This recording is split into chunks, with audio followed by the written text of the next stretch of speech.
My daddy makes robots. Hello everyone, this is Cybertronian Beast, and let's talk Transformers. Today we're taking a look at Transformers ReGeneration 1, issue number 87. This cover was done by Andrew Wildman, and it's awesome. It depicts Starscream, a lobotomized Starscream, mind you, in front of a very much battle-damaged Galvatron, who we have seen very little of in the ReGeneration 1 storyline, just bits and pieces. But you get the feeling with him being on the cover that we're going to see a lot more of him in this issue, and I think you're right. So let's get it open and take a look.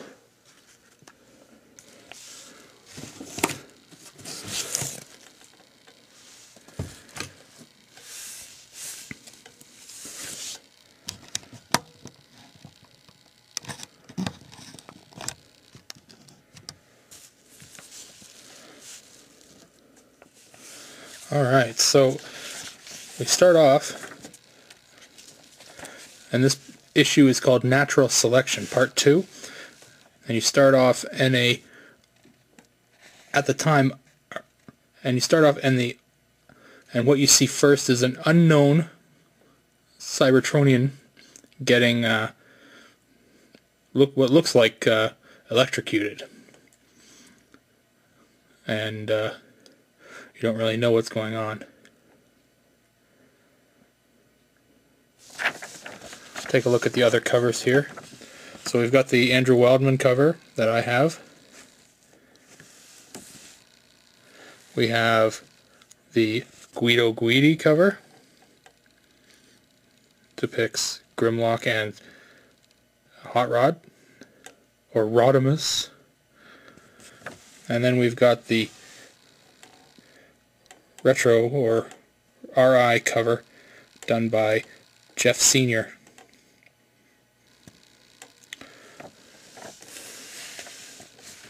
So the first page in, it shows you a unknown, at the time, unknown Cybertronian getting what looks to be electrocuted.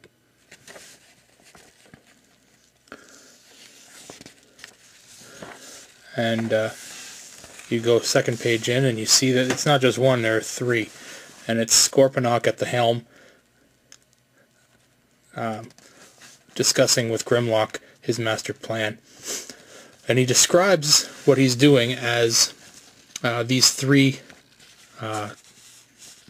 Cybertronians are having their conscience essentially removed, and having he's calling what he's doing to them activating their warrior gene, and Grimlock says, translation, you're turning them into Decepticons. And yeah, so it's very interesting. So you do find out here at the bottom who he has chosen. It's Highbrow, Brainstorm, and Hardhead are the three Cybertronians that are in here. And there they are.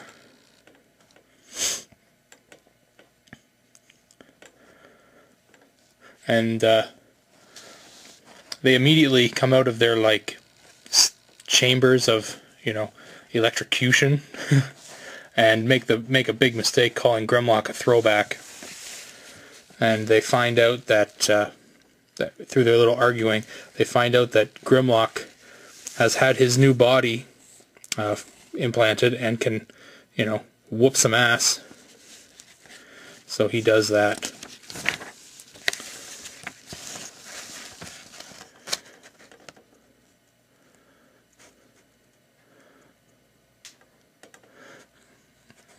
He really does. He just kind of kicks some butt, as Grimlock has put it in the past. And Scorponok really just puts an end to it near the end,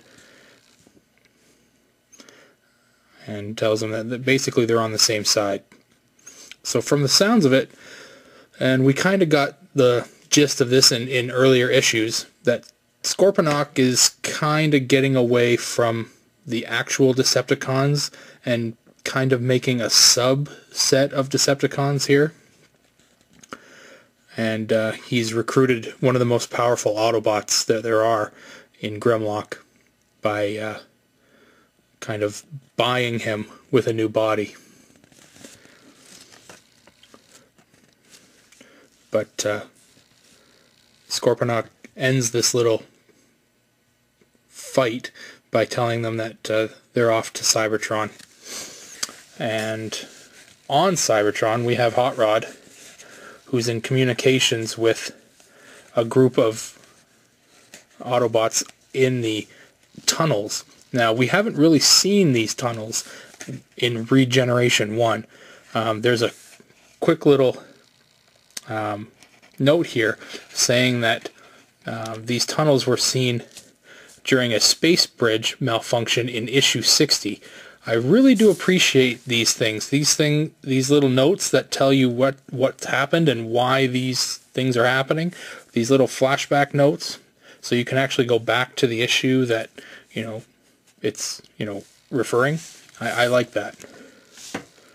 So we've got Lightspeed down here, and from the looks of it, we've got some Technobots down there.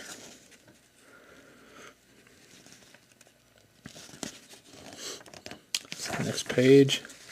What they're looking for down in the tunnels, though, is what's called the Primus chamber.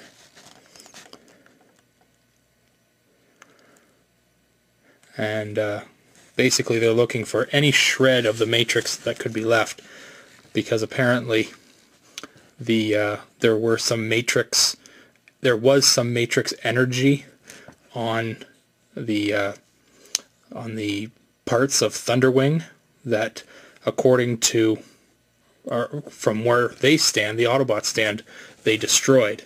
So they need to figure out whether they can get that back, any access to the Matrix. And this is the only thing that they can think of. Now, the first thing I thought of when I saw this picture of the Primus chamber was, Rodimus Prime. So that's kind of interesting.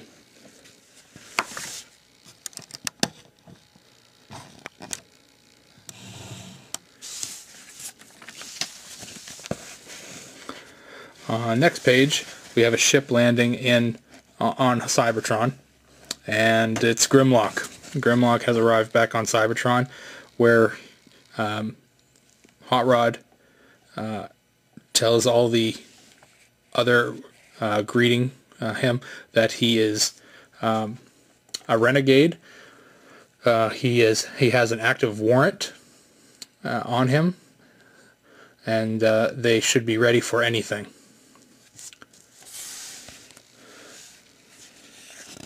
And they ask him to tell him why he's been away so long. And he says, "Why tell you when I can show you?" And he transforms into his space dinosaur mode, or his T-Rex mode. And they're amazed because they knew what the affliction that had him. Had him limited to his robot mode. So he's going to the nursery, which is where Slag and the other Dinobots are, and Hot Rod orders him arrested, and he gets thrown into the brig, and he's locked up. So the issue's kind of moving pretty slow right now, and not a lot's happening. And I agree, it's kind of slow. We've got Grimlock in jail. We've got Hot Rod and a group of Autobots looking for the Primus chamber in some mines in the ground under Cybertron. And just here, Hot Rod is saying that Perceptor He wants Perceptor to take a look at Grimlock, but he says exercise extreme caution. He says he doesn't feel that something's not right with Grimlock. Finally, we get to Starscream. We got to be about 7 or 8 pages in here now, and we finally get to Starscream. He's still on Earth. He's in the Yukon, and he's wandering around. He finds a ship. He doesn't find it. He knew it was there, and he's just wandering around. I love the look on his face down here.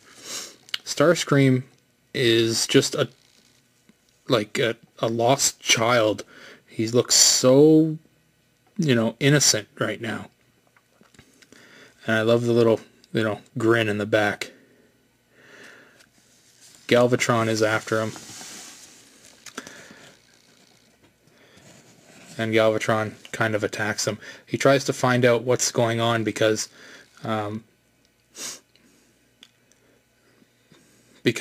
Galvatron has already pummeled Starscream fairly significantly in previous issues that I personally haven't really read yet, so I'm working on getting to them, but he alludes to them here. He asks Starscream here to speak, or he'll curtail his miserable existence for a second time. And, we as an audience know Starscream can't speak. And this in the second panel here, Galvatron basically discovers that he's like, maybe you can't speak. Very well, show me. And he pushes Starscream ahead. So he wants him to show him why he's here. Meanwhile, while on Earth, in West Virginia, Optimus and Ultra Magnus are discussing the human situation, and Optimus has decided to stay behind and help in any way he can, even though Spike, aka Circuit Smasher, has said that he does not want the Autobots' assistance at all. They can only, do harm. But Optimus and Ultra Magnus discuss that that Optimus Prime's resurrection was something that really should probably have not happened, and that Hot Rod is the chosen one to lead the Autobots, and that he may need some help, and that he asks Ultra Magnus to give him time to learn just how to be the leader he's capable of being. So essentially, Optimus Prime is removing himself from the Autobot ranks. Back on Cybertron, Hot Rod is having a discussion with a few select Autobots. He's got Hosehead, Grapple, Siren, and Perceptor there. He basically tells them that he's going into the mines to oversee the discovery, or lack thereof, of the Primus chamber, and that he wants them to all, combined oversee the daily goings on of Cybertron, and that he wants Perceptor to look in on Grimlock. While that's happening, the newly Decepticonized Autobots arrive on Cybertron and are given orders to kill anything that gets between them and their objective.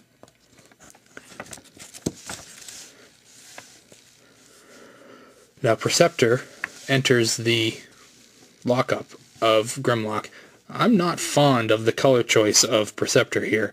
It's red, which he is, obviously, but he's a really dark blue. I don't like that. Now, obviously I haven't seen Perceptor in the latest, the most recent comics from, you know, the Marvel series, the latest ones, like, you know, 70 through 80. So perhaps he was this color. But yeah, I'm not fond of that. That's doesn't look right.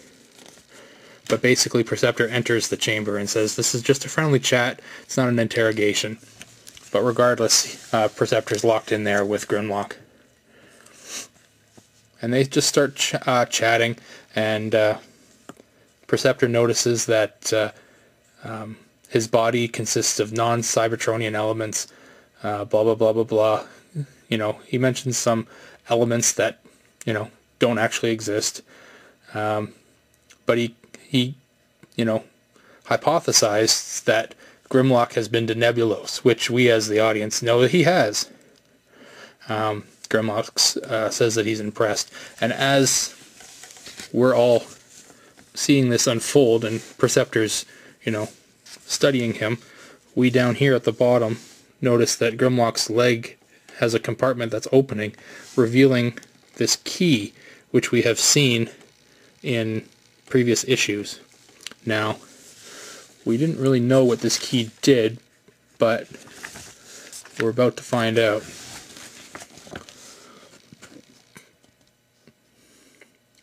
We've got now we've got the I don't even know what to call these guys. The former Autobots, now Decepticon, the Scorponok cons, I guess, have arrived in the Cybertronian city, the Iacon city, and they are recognized by Slapdash is his name, and one of them says that, you know, we're back from the dead, that and then they say, you should try it, and they shoot him in the head, and they make the joke, nope, he hasn't got the knack yet. So it's kind of funny and morbid at the same time. And then they enter the building saying, plenty more killing to be done. So they're quite Decepticonized now. Back in the brig, Perceptor's still, you know, monologuing in his science ways that, you know, we know he does. And Grimlock says that he's sorry, and Perceptor says, sorry, I'm afraid he doesn't know why. And then Grimlock opens a compartment on Perceptor's chest and jams the key in his chest, and it turns him into one of them. Now outside of the brig we've got Kickoff, who is the other Autobots that was with Perceptor, and Perceptor notifies Kickoff saying he's ready for him now.